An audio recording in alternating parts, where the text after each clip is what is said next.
I got the divorce papers by email while deployed in Kandahar. 13 years of marriage ended in a PDF attachment with 3 cold sentences. My wife Melissa had already emptied our joint account and moved her new boyfriend Cal into our house in Spokane, but what they didn't know was that I, Jack, never start fights but always finished them. I met Melissa at my buddy Ryan's 4th of July barbecue back in 2010.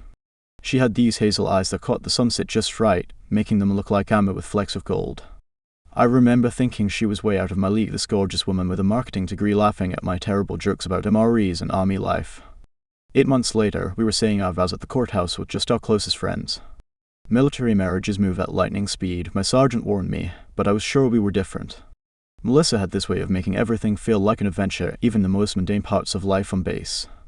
When I deployed, she tucked these little notes into my gear: "Come back to me, hero, or building our dreams while you're gone." I'd read them during those quiet moments in the barracks when the weight of distance felt heaviest. Those first few years, our reunions were like something out of a movie, her running into my arms, both of us crying, not caring who saw. We bought our house in Spokane in 2014, a modest 3-bedroom with a backyard perfect for the kids we planned to have.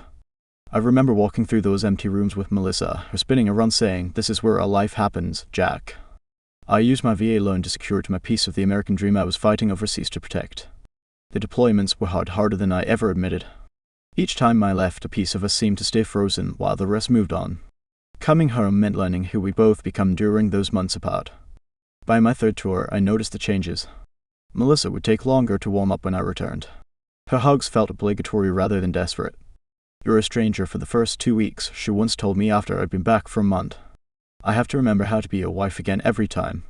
I tried harder, brought her gifts from overseas, planned weekend getaways when I was stateside, listened more. But my 4th deployment was when things really shifted. Her video calls became less frequent, shorter. When I'd ask about her day, she'd give these vague answers about just the usual and quickly turn the conversation. That's when Heather started showing up in her stories more. Heather from her office, who divorced her husband 2 years prior and was living her best life according to Melissa. I'd catch these comments from my wife, little things like Heather doesn't have to ask permission to remodel her kitchen, or Heather's dating a doctor now who takes her to Cabo twice a year. I never thought much of it. Marriage has its ebbs and flows, that's what my dad always said. He and Mom had been together 42 years before he passed, and he told me marriage was like the tide, sometimes it's in, sometimes it's out, but it always comes back if you're patient. So I was patient. Even when Melissa stopped putting her hand on my chest at night like she used to. Even when she started saying things like, "Sometimes I wonder who I'd be if I hadn't married so young." I'd remind her of our plans, the kids we'd have when I finished my last tour, the camping trips we'd take, the life we were building.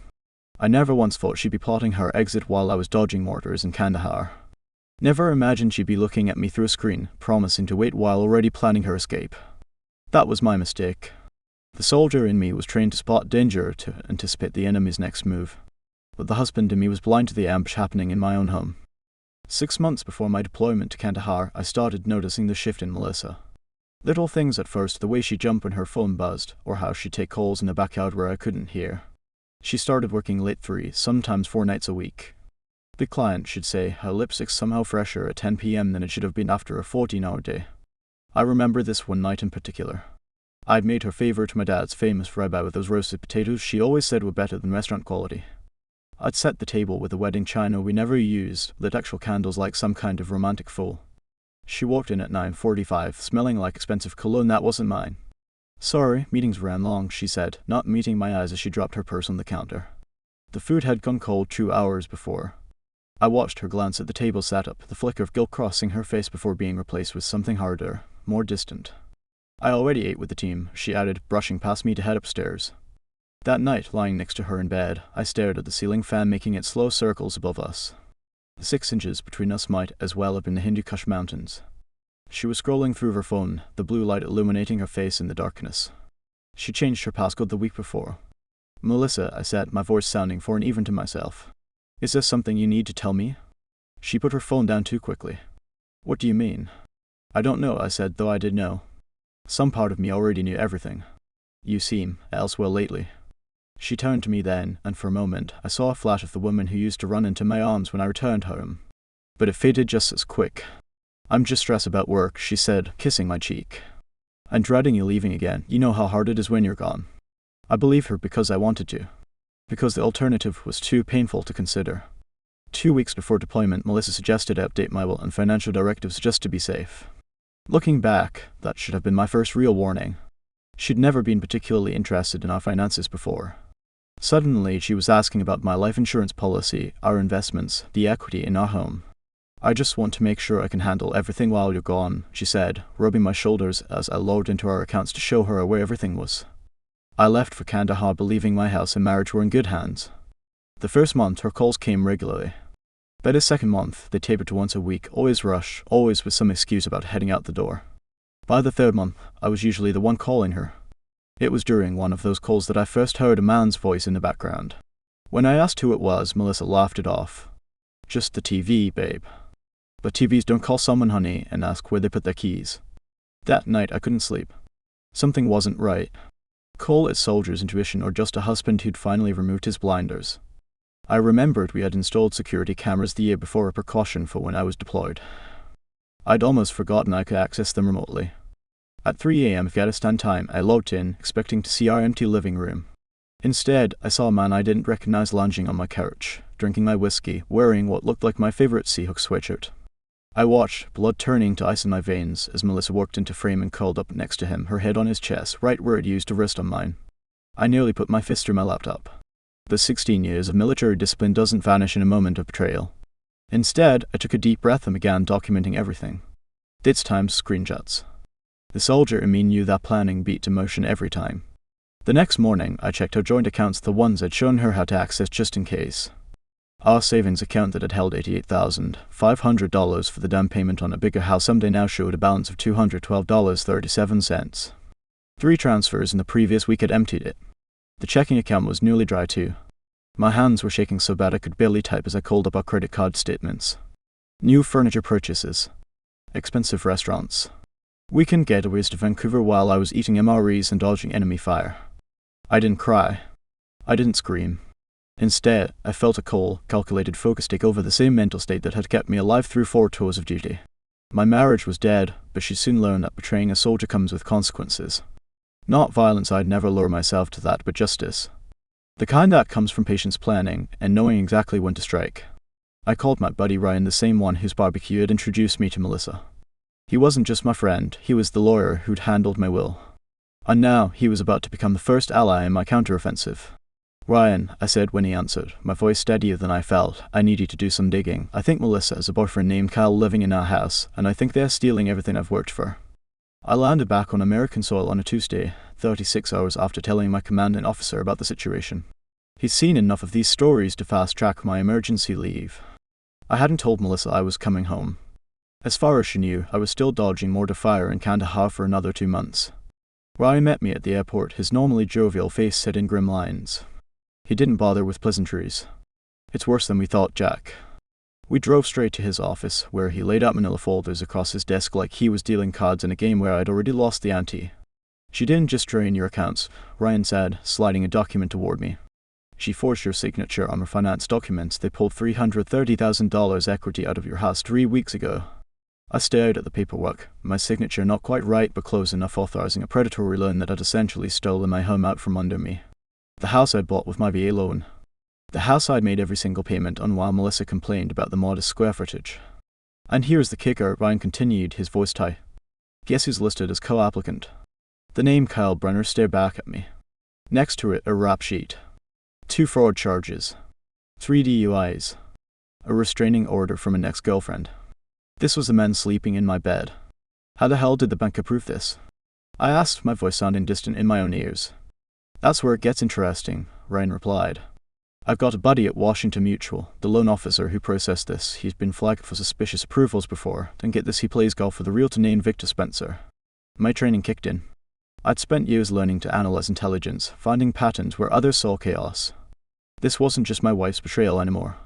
This was a coordinated attack. The next 36 hours were a blur of calculated precision. I didn't confront Melissa, not yet. Instead, I met with bank investigators, filed police reports, and tracked down wire transfers. The money trail led to multiple accounts, with substantial sums flowing to Victor Spencer Realty.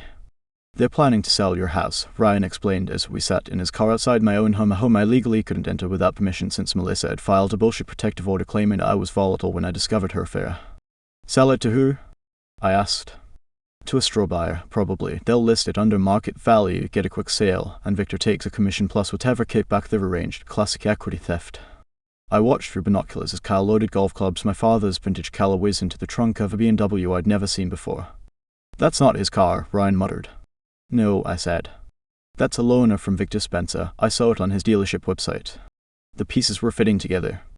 I remembered Melissa's eager questions about my deployment schedule, her insistence that I update my will, her casual mentions of selling the house someday when I returned. I'd been selected as their target long before I'd shipped out. That night, I met with FBI agent Carla Winters in a Denny's off of Minus 90. She slid a laptop toward me, showing photographs of Cal with different women, all of them military spouses. "We've been tracking this operation across 3 states, she explained.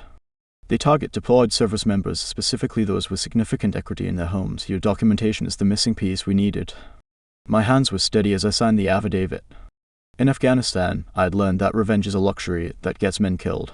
Justice, however, is a mission objective. 3 days later, I sat in Agent Winter's surveillance van outside my house as they moved in. I watched through the monitor as federal agents entered my front door, the same door where I'd once carried Melissa across the threshold. I saw her face transform from confusion to terror as they read her rights. Cal tried to run out the back door, only to be tackled into my carefully tended vegetable garden. "You want to go in now?" Agent Winters asked. I shook my head. "I've seen everything I needed to see."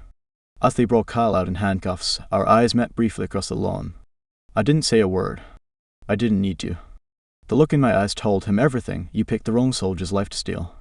I waited 2 weeks after the arrest before returning to the house.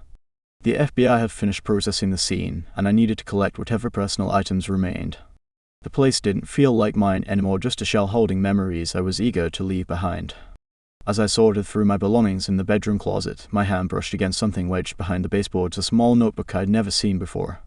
Melissa's handwriting filled the pages, but would I return my blood to ice? "Kyle thinks we are targeting Jack because he's deployed and vulnerable. He doesn't know the truth." I flipped through entry after entry, my hands trembling. This wasn't just about money. This was about revenge. 12 years earlier, before I'd even met Melissa, I'd been part of a classified operation in Helmand Province. Our unit had extracted a high-value target, a man we were told was a bomb maker responsible for killing American soldiers. The mission had gone sideways. Civilians died. We were cleared of wrongdoing, but the images haunted me still. According to Melissa's journal, one of those civilians was her cousin.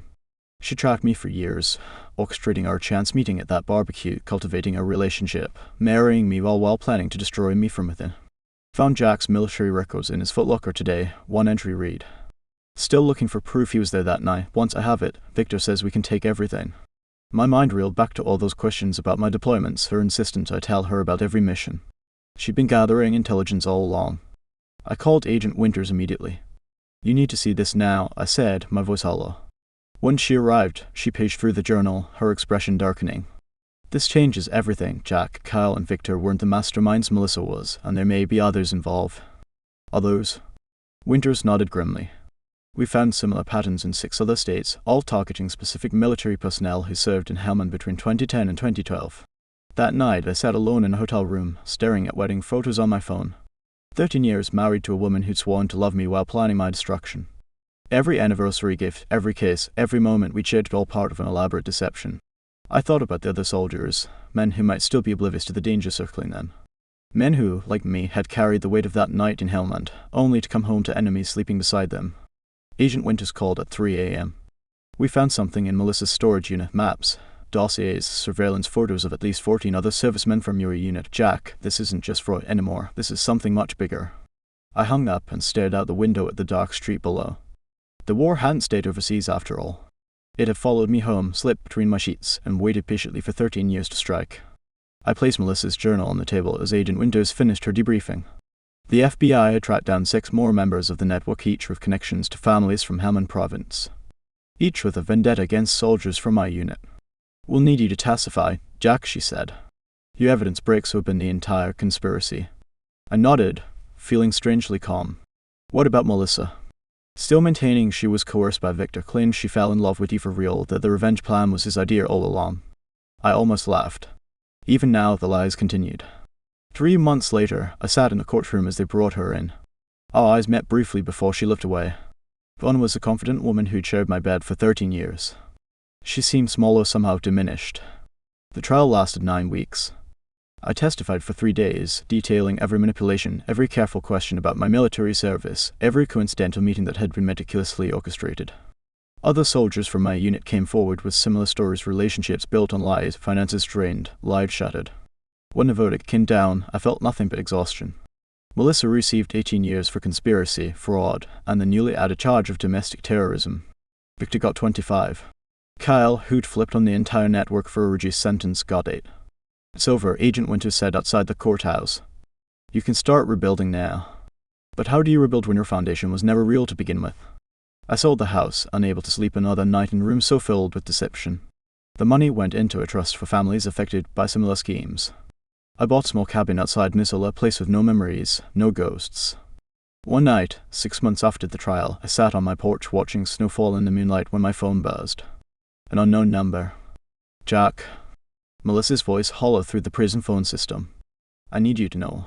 Stop, I said, surprising myself with how steady my voice remained. There's nothing more to say. Not everything was a lie, she whispered. Somewhere along the way, I did fall in love with you. I closed my eyes, remembering the morning I'd found her watching me sleep, tears on her cheeks. Had that been real, or just another performance? Goodbye, Melissa. I ended the call and turned off my phone.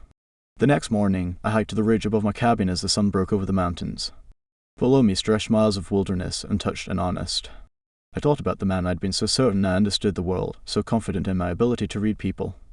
That man was gone, replaced by someone more cautious but also more clear-eyed. The betrayal had stripped away my naivety, but it hadn't destroyed my capacity for trust. It had refined it. I'd begun volunteering at the VA, counseling other veterans who faced similar betrayals. Their stories echoed mine, the shock, the self-doubt, the struggle to make sense of years spent loving someone who'd been plotting their destruction. The hardest part, I told a Marine whose wife had been part of the same network, isn't losing what you had, it's realizing you never had it to begin with. He nodded, understanding instantly what others couldn't. As I stood watching the sunrise, I remembered something my grandfather once told me after Grandma died. The measure of your love isn't how much it hurts when it's gone, but what you build from its ashes. I'd built something new, not perfect, not unblemished, but real. And in that reality, I'd found a peace that 13 years of beautiful lies had never provided. The war that had followed me home was finally over. And this time, I was the one who had won. The hardest lesson I learned wasn't about Melissa's betrayal, but about the power of patience. For 13 years, I'd been the soldier, always direct, always confrontational. But this battle required different weapons, documentation, evidence, and the steady hand of justice. In the aftermath, I realized that true strength isn't measured by how loudly you fight back, but by how firmly you stand your ground. The military taught me to survive combat, but this war at home taught me to survive deception. Sometimes, when your world collapses, rebuilding doesn't mean replacing what was lost, it means creating something stronger in its place. As I watched the sunrise from my cabin each morning, I no longer feel like a victim of a 13-year lie. I'm a survivor who finally discovered an unexpected truth. The peace that comes from standing in your own authentic life is worth every battle it took to get there.